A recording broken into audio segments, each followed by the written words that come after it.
Welcome to the Bite-Size Brilliance podcast. I'm your host, Dr. April Darley. And if you are a Gen X or an X-ennial, then this episode, it's for you. I kind of think it's almost like my little love letter to Gen X and X-ennials, because I think we have a big role to play in the next 10 to 15 years. And here's why. I recently polled my email list and asked them this question. I've been noticing a return to long form content, which are things like blogs, longer podcasts, newsletters, longer emails or articles, versus short form content, which you would find like YouTube shorts, reels, these little quickie blurbs, carousels, short form, bite size. So I asked my audience two things. Number one, what generation are you? Gen X, Millennial, Gen Z? And number two, which do you prefer, short form content or long form content? I had the audience weigh in, and here are the results. It was split right down the middle between long form and short form, but everybody liked a podcast. So here we are. Yay, me. But everyone who answered this poll was either Gen X or X-ennial, which were early millennials.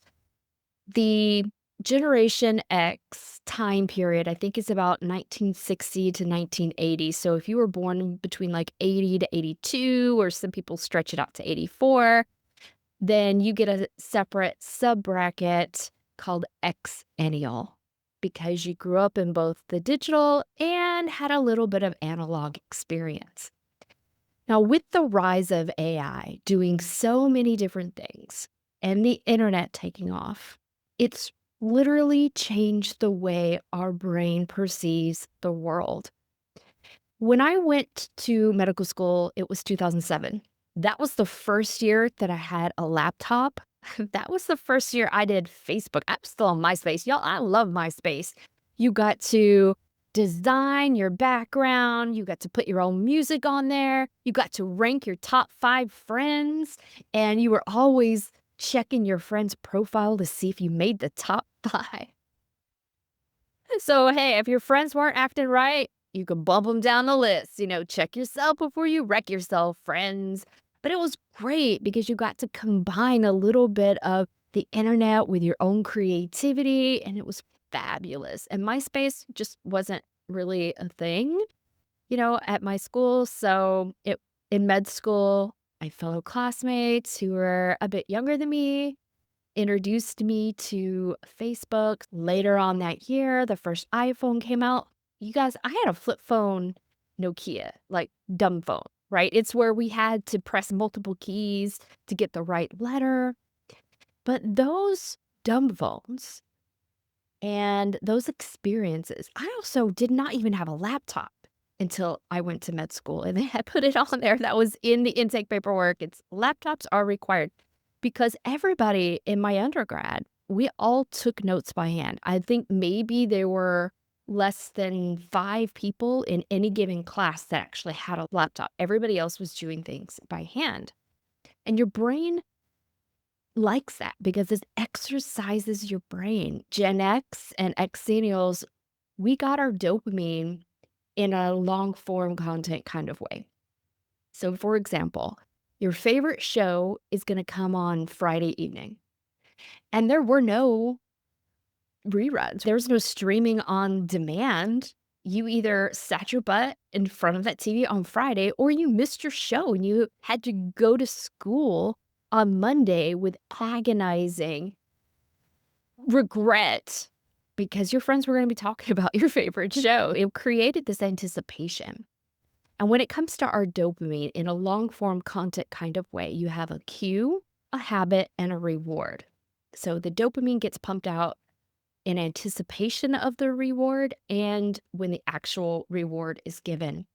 So for that TV example, the cue is it's Friday. And then the habit is I'm going to watch Magnum PI or Airwolf or A-Team or any of those super cool shows we had on Friday evening. and then I'm gonna feel good watching it. And not only that, because there was no replay, if you needed to go to the bathroom or get snacks, you either did that before the show or you hurried to do it during the break, and your siblings were gonna be yelling at you, "The show's back on!" So that you would finish up whatever you're doing and rush back in because you couldn't miss it. There was no rewind, no replay. I mean, sure, we had VCRs, but in the beginning, they were really expensive, and a lot of people couldn't afford them. I think my parents, when we finally got our first VCR years after they came out, it was something like $600, $800 for, like, a VCR. I mean, it was a major investment to get a VCR. So, more often than not, if you were the typical Gen X kid, you were either there on time or you missed it. And long form content dopamine is also that way. Handwriting, turning in your assignment, having to wait to see what your grade was. We didn't have instant gratification. So, fast forward to the internet and smartphones. And whoever designed smartphones and the internet and all of these apps, they really knew their neuroscience because they designed a system based to trigger that cue, habit, reward in you. For example, Duolingo is a master at this. You hear the chime of Duolingo reminding you to do your lesson. The chime reminds you of the habit of doing your lesson. And the repeated chimes, the little birdie flying around, the great jobs, that's the dopamine reward. And social media was designed the same way because our brains secrete dopamine for novelty. So your feed, your social media feed, it's got different information. And you don't want to miss it. The likes, you want to check who liked, what information is there. It's constantly changing. It retrains your brain for short dopamine bursts. For example, that cue habit reward system is no longer a long reward system. It is micro. And this is why you lose large amounts of time on social media scrolling. Casinos have played into the neuroscience the same way. That's why the slot machines make all of these little sounds. They flash the lights because they've hacked into your brain's reward system and they use it for their advantage. But I think Gen X and X-ennials have a real opportunity in the next 10 to 15 years is to lead the analog revolution. Because AI is changing the game. People are getting overstimulated with the social media. We're in these echo chambers where there are so many studies that are being done right now that will show you the mental health of Gen Z, Gen Alpha is at an all-time low. And I recently read a study about kids that get exposure to the short dopamine cycle when they're young through tablets and screen time. They don't develop the long dopamine cycle. And so if you try to take their device away, they go through like a form of dopamine withdrawal. And then you see the tantrums, the anger. A lot of parents can't take that. So what do? You give them their tablet back, which feeds that short burst addiction. It's a really vicious cycle. And not only that, cursive handwritings, it's not taught in schools. A lot of people don't read books anymore. I read the statistic the other day. I think it was something like 46% of Americans have not read a book in the last year.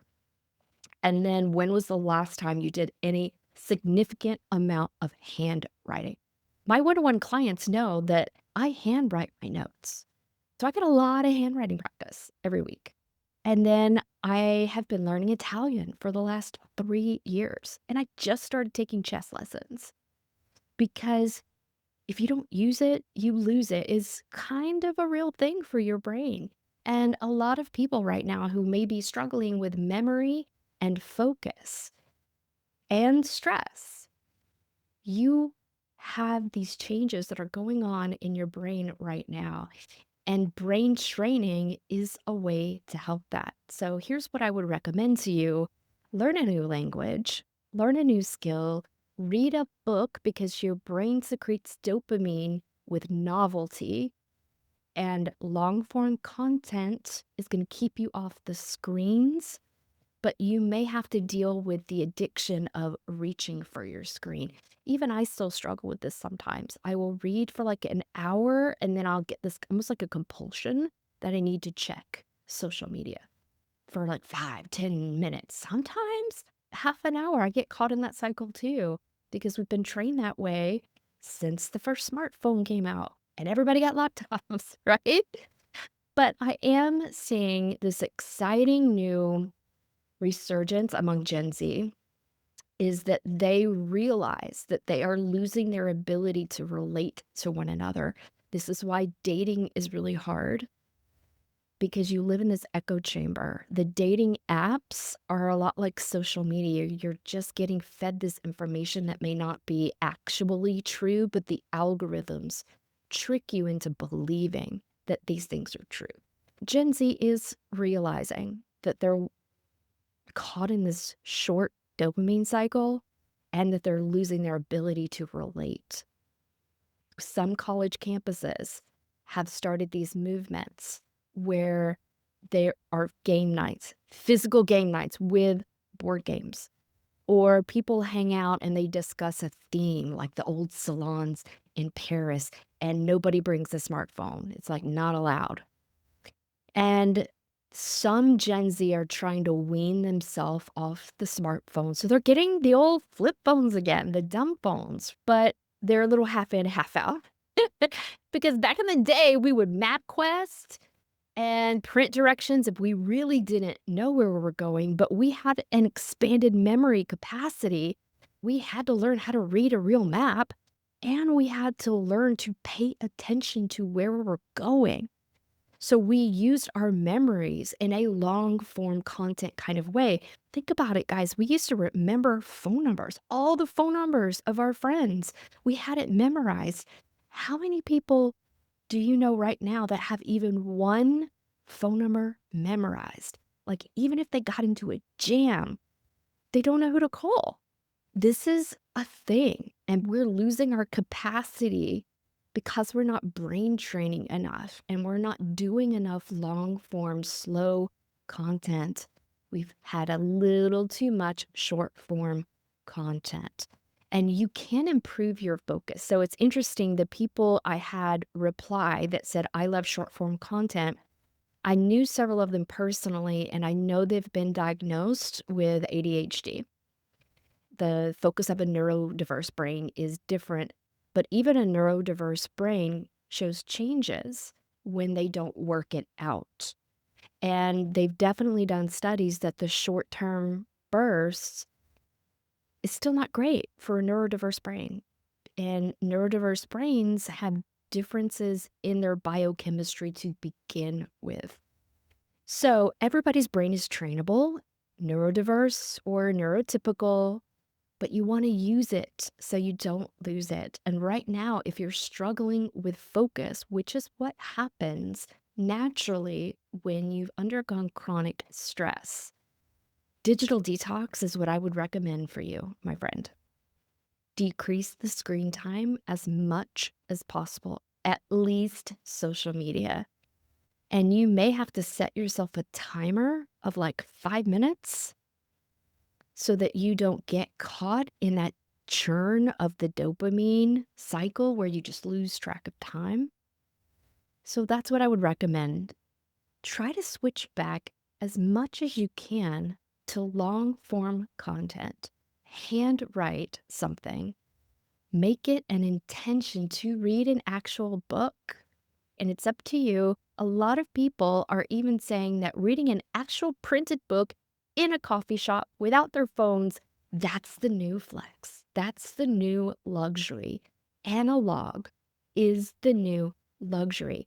But unless you're Gen X or X-ennial, you may not know how to do it. Just that fact makes it seem scary.